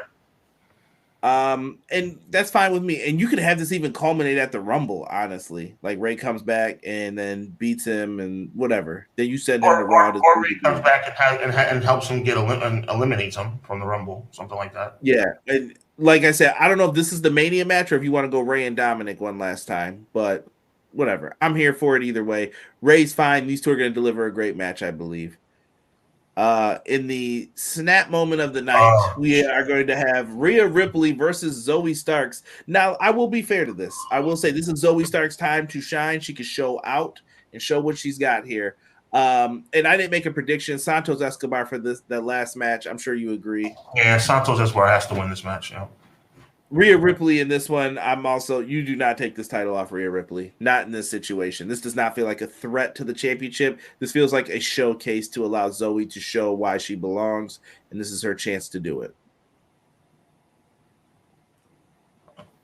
Rhea's going to win. Let's move on. I don't know if you want to say that too fast. We have the man known as the new longest reigning Intercontinental Champion, Gunther, taking on another person who is a great Intercontinental Champion, The Miz. They want you to believe in Mike Mizanin. He is back. He is going to get this win. He is a babyface, which I don't think ever works for him. Yeah. Gunther's going to win. Let's move on. We're going to the chat here because Escobar season in full effect. I wonder if we'll see who he's going to be. Listen. This is the freaking Survivor Series. This is games. I was just listening to it. It was your fault why I listened to it. I had to hear that AZ verse. This is the second most historic pay-per-view in the history of the World Wrestling Federation / World Wrestling Entertainment. And you have Rhea Ripley defending the Women's Championship against Zoe Stark. You have Gunther defending the IC Championship against The Miz. You have essentially a SmackDown match between Escobar and Carlito. This is pathetic. This is absolutely pathetic. Good God, man. It's disgusting what they're doing. WWE doesn't give a darn about the fans. My God, Zoe Stark is challenging the most dominant women's champion in a decade on the second biggest pay-per-view in WWE history.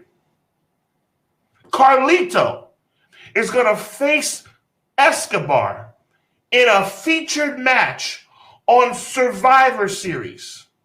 The Miz, who has won 2 matches in the past year, is going to challenge Gunther, the longest reigning, most dominant Intercontinental Champion of all time, at Survivor Series?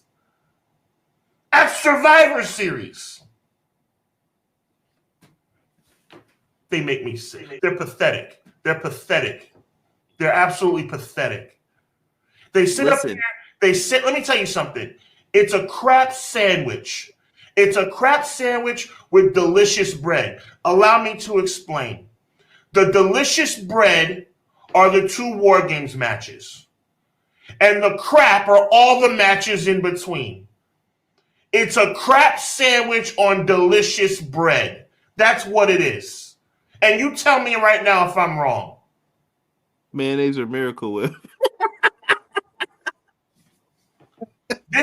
Survivor Series is a crap sandwich on amazing, thank you, Doug, on brioche bread, brioche buns. Brioche.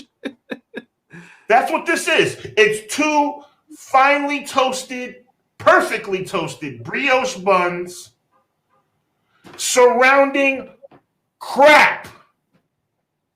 It's got a little garnish on it too, though, with the cage. Let's run with it. What's the garnish? What in between those 2 War Game matches mean a damn thing? I'm gonna tell you in 1 second. Go right. Can I get to these? Can I get to these comments? Absolutely. The garnish are these teases that we don't know what's gonna happen. But WWE bring back Carlito for a filler match. TK would have caught all kinds of heck for this. Tell me nah. He's not lying. If it was reversed, this would be different. But Triple H is riding that wave. He's got good grace wave right now. He's riding it. Like I said, the day's gonna come where people are tired of this. You're only doing 6 matches on the card. It's going to come. Where's BJ brought up a good point earlier, and I wanted to bring this up for Sean. Where did it go though? Here it is. Maybe that's why Cody was in the office. Got Becky to the SmackDown War Games. Bring LA Knight in for the Raw War Games. Why does Cody have so much pull? Is Cody an EVP now? Like, okay. Bruce said, baby, you know what I need from you, don't you? My son Bernard, that barrel from Ring of Honor, I need him to come out with me. You know what I'm saying? Get you a sip cup with Dusty Rhodes, a Mac and Dream.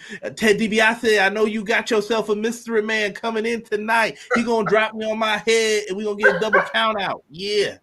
By the way, your charismatic and hilarious Dusty Rhodes impression does not exempt you from. I'm going to hold you. I'm still waiting for the garnish on that crap sandwich. It's coming. It's coming. Okay. Bathroom break for mommy. Are they building the Logan Paul versus Ricochet? We've been there and done that. I don't think so. Rhea versus Snap Famous. Yo. Thank you. Blame Sean for that. Please all. You see, hold on. You see his Twitter handle pop up underneath him. You can follow him there. Send all your Snap Famous thoughts to Sean. Rhea Ripley versus Zoe Stark. Why? We know who wins here. Coming off of Full Gear, this is a Big 4 PLE mids. Wow. Oh, look, it's one of the greatest IC champs in The Miz. He's on his way to Raw. Enjoy, brother. Enjoy. Gunther versus The Miz. We all know who wins here. Let me get to Roman should have been on this show. Don't get us started. He could have had a match with AJ. That would have been good. That would have been a good idea, Guy Will Gamble says. Thank you, Gamble. You know what that means. I got Team Bianca wins. John G's got Carlito and Rhea to retain. John, I disagree with your first two, but we will all agree with that. Brioche buns, Hubs ain't lying. A crap sandwich on delicious bread is still a crap sandwich. That is a fact. I got Miz wins the IC championship. No way. If you get these right, bro, I'm calling you for sports bets. Listen, even just the IC, everything else, even just the IC prediction, I'll please. Yo, Guy Will Gamble, this is my comment of the night. Putting a crab sandwich on a brioche is nasty work. As a sucker for punishment, I'm going to watch this. Survivor Series is the epitome of trying to turn chicken blank into chicken salad. Guys, The Miz is one of the greatest IC champions of all time. Hey, predictable ain't bad. Tell them about the dog cramming in the living room, CJ. Can I give my example one time? Sean's heard this millions of times. Predictability is not bad. Do you know why? If Sean and me sit up here and we predict it, you know why we think it's a good idea? Because it's logical. It's logical what we're saying. But then someone's like, oh, it's too predictable. Well, every day, your dog has to go to the bathroom, right? Very predictable. It's a boring day. You know what's not predictable? Your dog comes in the house and does it all throughout 3 rooms. Wow, unpredictability is great, isn't it? No, it's not always great. Predictability is fine. Is it nice to have a mix of things? Yes, Sean knows we love to be fooled as wrestling fans. I didn't see that coming. They got me there. Right. I didn't see Jey Uso pinning Roman Reigns. They got me there. That stuff works. So nothing wrong with it, but it's got to make sense. That's what we want. Now, you asked what the garnish is going to be. Well, let's reiterate. Let's reiterate my original. Statement, and then we're gonna roll with the analogy. I'm really tired of talking about this brioche bun. I consider Survivor Series 2023 to be a crap sandwich on delicious bread. The delicious bread being the 2 War Games matches, and the crap is everything else. Now go. The garnish. Oh. There are potential teases coming in for this. Some ones that I think are a real reach for my boy CM Punk. Mm-hmm. But we also have the Randy Orton rumor now. That's not garnish. That's not garnish. This is a tease, Sean. It's there. But it's not garnish. Because Randy Orton would not eat it. You may not eat it. Okay. You may not eat it. It's the little orange sitting there. You don't eat that orange with your breakfast sandwich at the airport. It's just sitting there. It makes it look nice. It's presentable. Mm-hmm. Now, you could eat it if you wanted to, but is it going to be there is the question. Do you think fans will hijack this show over no Jade? Maybe no Orton. Maybe no Punk. What do you think of that whole ordeal? And you can get into some of it too. And I know I'm playing off of your crap sandwich, but I want to talk about the rumors though. Like, what do these rumors mean? Well, let's dig into what you said, because what you said is poignant. I don't agree with it, but it's poignant. So let's touch on it. Number one, CM Punk ain't coming back. All right, let's end that right there, okay? That's an imaginary sandwich, okay? Let's start with that, all right? That's number one. All right, now we ain't talking about no wish sandwiches now. Let's take it easy on my boy Phil, all right? Secondly, the more realistic expectation is Randy Orton.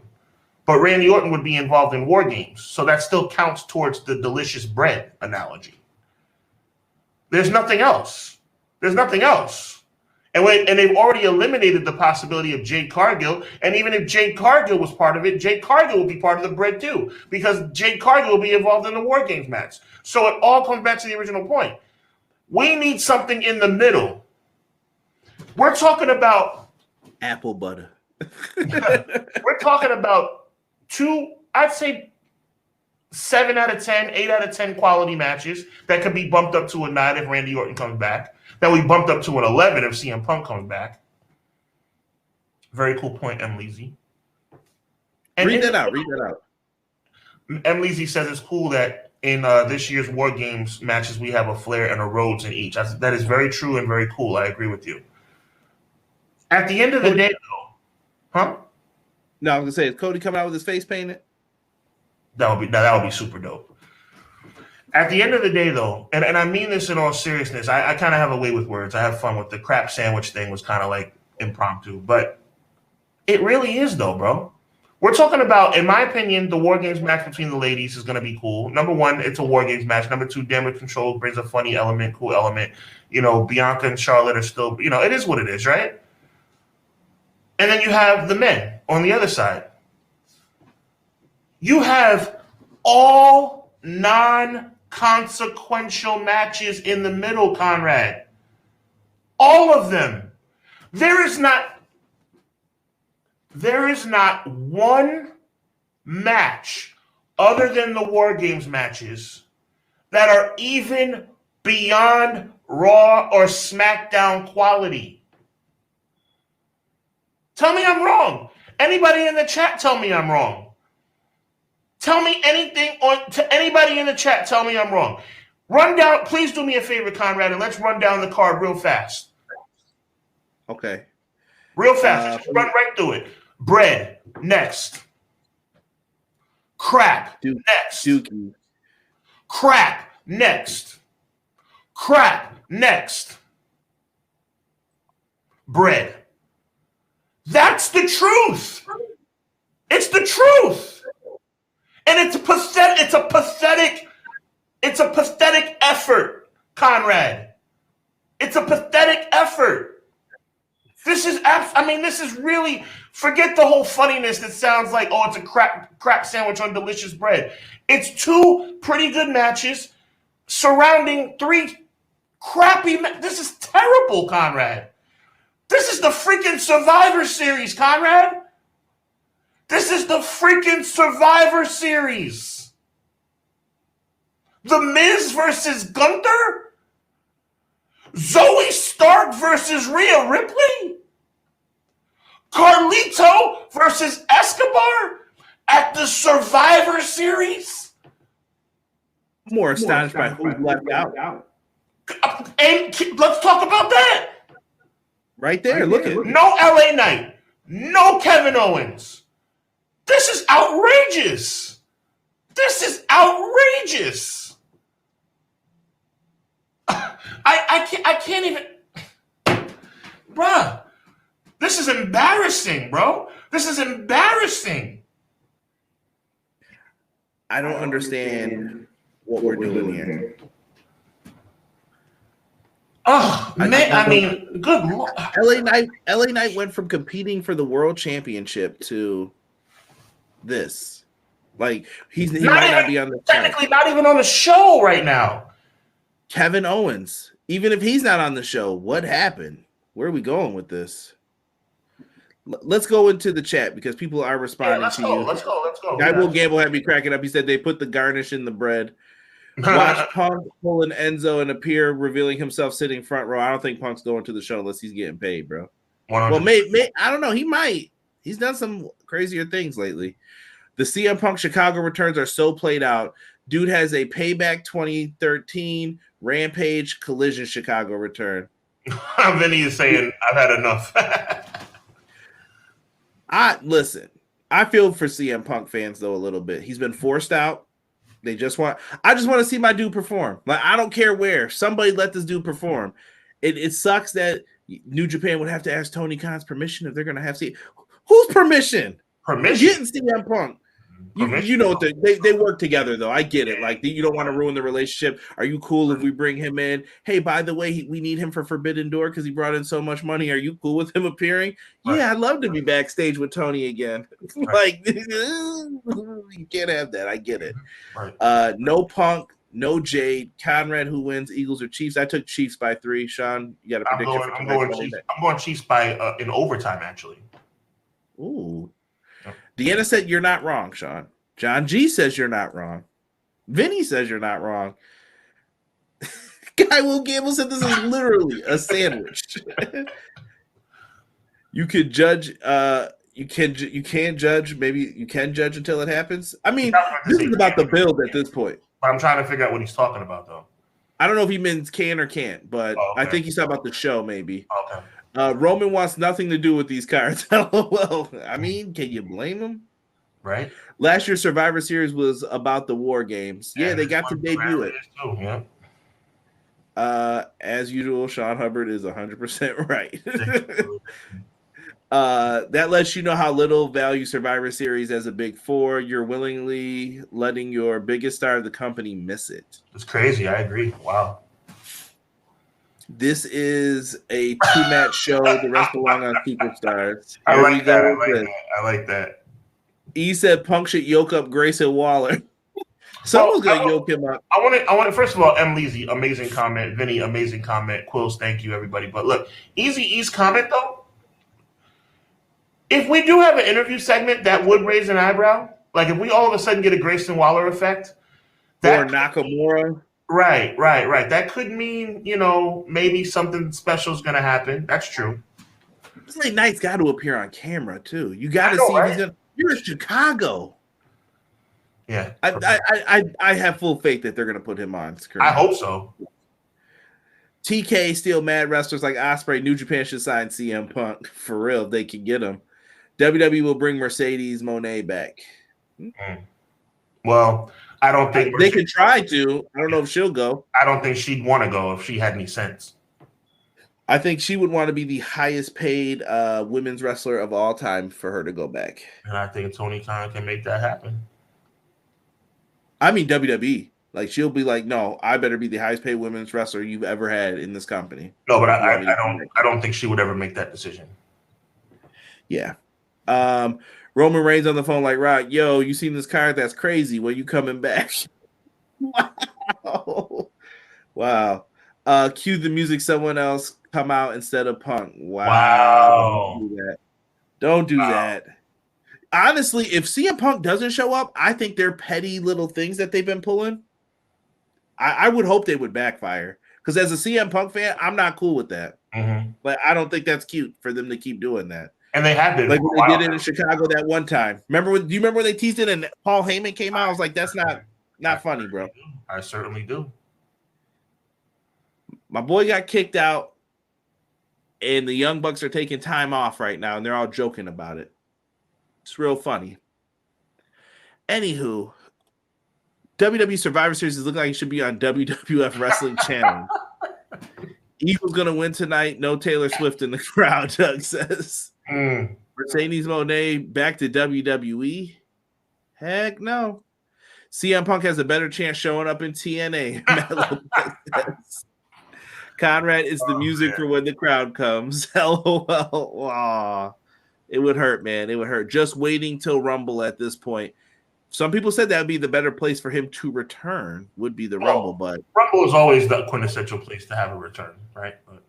But then if Punk comes back there, then he's got to win. But Survivor Series used to be like a big night for like surprises too. That's what I'm saying, bro. This is what I'm talking about. The same thing with The Undertaker. That's what Jade's debut should be. It should be like, yo, we had The Undertaker debut. We had Jade Cargill finally show up from AEW at Survivor Series to help win the Women's War Games match. They would have gotten cooked without her. That's all it has to be, the story. Yeah, man. I mean, it's, I don't know.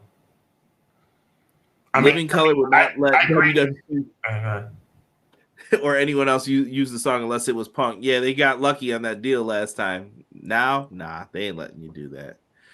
What's Brooke Phillips doing in the Impact Zone? Terrible. The Survivor Series mid-card belongs on WWF. Yes.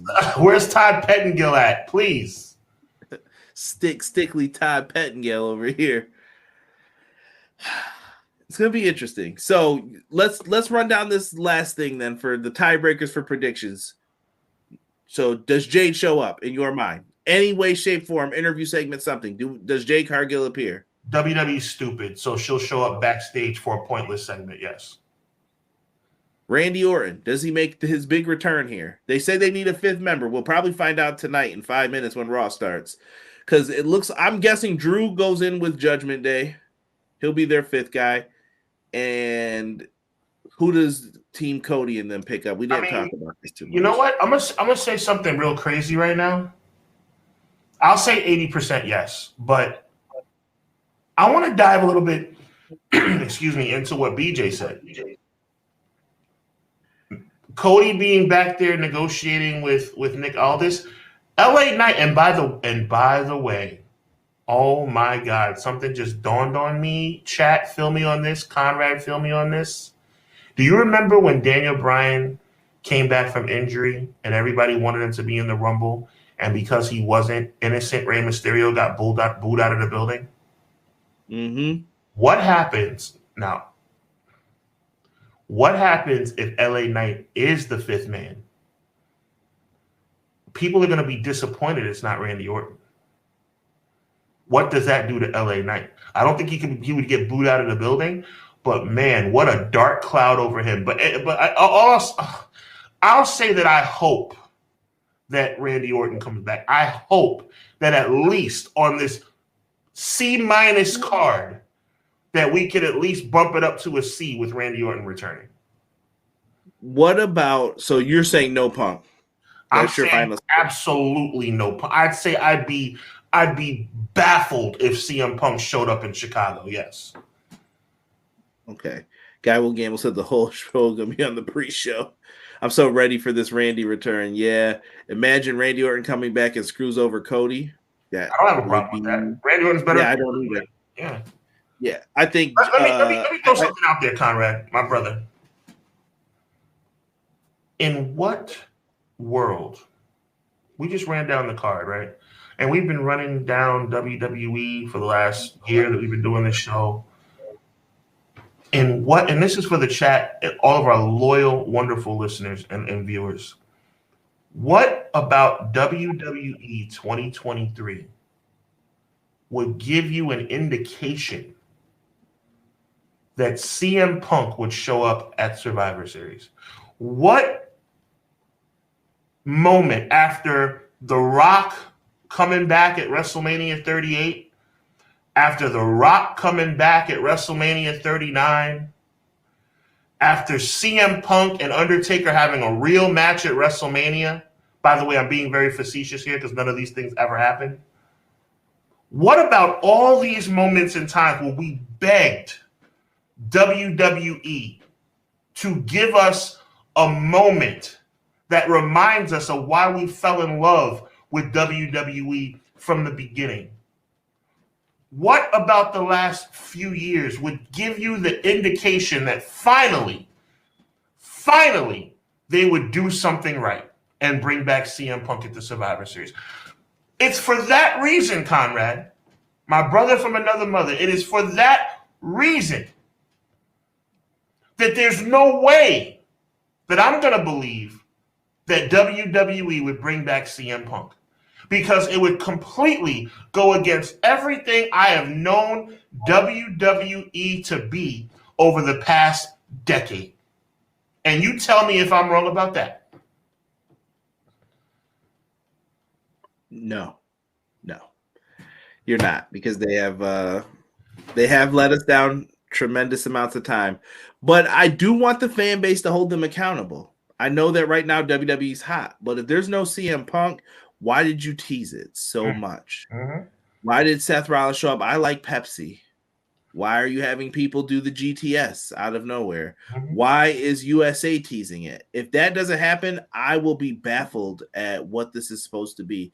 Is this some coy game of like contract teasing? Mm-hmm. Can Punk not sign until then? Maybe that's the other case, and you're just saying, hey, call us. Is that your side? I don't know what's going on here then. It just doesn't make sense. We talked about AEW's booking not making sense. I'm cool. I'm with y'all on that. We talked about what happened with Jay White, but then for Survivor Series, let's put the shoe on the other foot. Doesn't that not make sense? Why would you do that? Why would you tease that? Why would you say lines that were specifically from CM Punk promos? Could they have been Kawinky Dink? Sure, maybe. But there were way too many Kawinky Dinks in the last couple months for me to say like, oh yeah, nah, they're just playing around. So let me ask you this, because now I'm going to put you on the spot, because I think I'm starting to feel your energy right now, bro. Are you telling me that you think CM Punk will be there? I think you've done way too much teasing for him not to show up. Wow. Okay. I like I said, if you were asking me to put money down, would I say it? No. Mm-hmm. But that's because what you said previously, though, about how I feel about WWE. I just don't trust them to do it. But I think that they should be held accountable, though. If they don't, why did you tease this? And I would hope that the Chicago fan base would hold them accountable for the same thing. And by the way, for the main event, I got the baby faces winning this. I think Cody, Jey Uso, Sammy, Rollins, they've got something here. And I don't know what Seth's plans are for Mania. Maybe he's going to carry all the way until then. That's fine with me. That doesn't bother me. I have a little bit of a sidebar for this, though. But go ahead. Yeah, baby faces win, though, in the end, no matter what. I don't care who they add to the team. Baby faces will win, even if it does result in Randy Orton turning on Cody or whatever. Like I said, Cody's in hold mode. We know what this is. We know where he's going. I'm with you. I'm going to go out on a limb, and I'm going to say the Judgment Day win, only because it just doesn't make any sense for them to win, and WWE's going to do something stupid like that. I think Judgment Day somehow wins. I do. And I'm not happy about it, but I think that's how it plays. I think this is going to go down as one of the most disappointing Survivor Series of all time. Not only from a creative standpoint, but from a result standpoint. I think we're going to be very disappointed in how this thing plays out. Okay, Vinny's saying baby faces win. Guy Will Gamble says JD loses, but Priest cashes in after the match, maybe. Maybe. But I don't think I'm risking it. This is the one show I feel confident no cash in. Yeah, I have to agree with you, Conrad, only because, and I like what Guy Will Gamble is saying, but the only reason I'm saying it probably won't happen is because if Randy is the surprise guy, where would Priest be able to fit in the cash in? Randy doesn't turn right away. I think Randy is friendly for a night, gets his pop in, gets his cool return. He waits to turn in Raw, like in a week, 2 weeks. You save that for then. Don't care about this match, to be honest. Cool that Cody gets a War Games match. We'll leave it where it is. Sean, if you guys haven't went in the archives, go check out our show that we did. Me, Sean, and Crystal. We reviewed all of Survivor Series on Sean's channel. It was a hoot. It was fun. We talked about things from the past. I got to learn that some of you absolutely hated Vince Russo's booking of The Rock for Deadly Games, which surprised me because I always loved it. I thought it was genius. That's Russo's finest work. If you ever wanted to put something in the Hall of Fame, hang up what you wrote that day because that's the best thing you ever did, brother. And that's it. Number 2, Claire Lynch, just for BJ. But yeah, there's plenty in there. Me and Sean will be talking about Survivor Series next week. We'll be getting into more of that. I'm sure there's going to be some AEW talk. There's going to be some Impact talk. We're getting closer and closer to TNA returning. Yeah, there's lots to be excited about in wrestling. I'm going to let Sean take us out for this one. But yeah, make sure you catch me and Derek on Wednesday. We're going to be talking that Continental Classic. Yeah, we'll be live Wednesday. Right after Dynamite, be here, Everything Pro Wrestling Channel. Sean, leave him with some words of wisdom and take us on out of here, brother. Appreciate you, man. First of all, I want to say thank you to all the listeners, to Conrad, of course. This is one of the most special times of year for me, for all of us. But, I really am excited about the holiday season. It really is an opportunity to really give thanks, no pun intended, because, we have a lot to be thankful for. And me and Conrad have talked off the air about this. We're thankful for you guys, man, that you guys take the time out on a Monday night to check us out. The few times I go online myself, you come over and check me out, check out Conrad on Wednesday with Derek. We really appreciate it, man. The support is genuine. We're starting to get some money contributions from you guys, which is it's humbling. It's just an amazing feeling to know that you guys care about what we put out, because we really do work hard, man. Throughout the week, we're talking back and forth, sharing ideas and getting prepared on a weekly basis. So with that being said, man, I want to wish everybody a happy Thanksgiving. I really appreciate you guys. We appreciate you guys. The whole verbiage, I'll give a little bit extra insight on my catchphrase. Evil never prevails, man. It's a religious thing, but I won't go the religious route. I'll just go the inspirational route, which is the fact that, whatever you may be going through, however you may be feeling, or there might be some bad things going on in your life, just remember that hard times don't always last. We have to just have faith and believe that, whether it's God for me, or if there's somebody else who just believes in the universe, or whatever your belief is, that the good times will return. So if you're going through something this holiday season, if you're not as cheery as maybe you'd like to be, just know that this is not going to last. And I pray, and I'm sure I speak for Conrad as well, when we say that we pray that you have a wonderful holiday this Thursday with your families. If you're traveling, be safe when you're traveling. For all those families that are coming in to see us, be safe in your travels as well. We at Clash of the Podcast appreciate each and every one of you. So with that being said, on behalf of my brother from another mother and co-host Conrad Cushman, my name is Sean Hubbard. We wish you a happy, healthy Thanksgiving, and we'll see you right here, 6:05 sharp, for the next edition of Clash of the Podcast. God bless and happy Thanksgiving.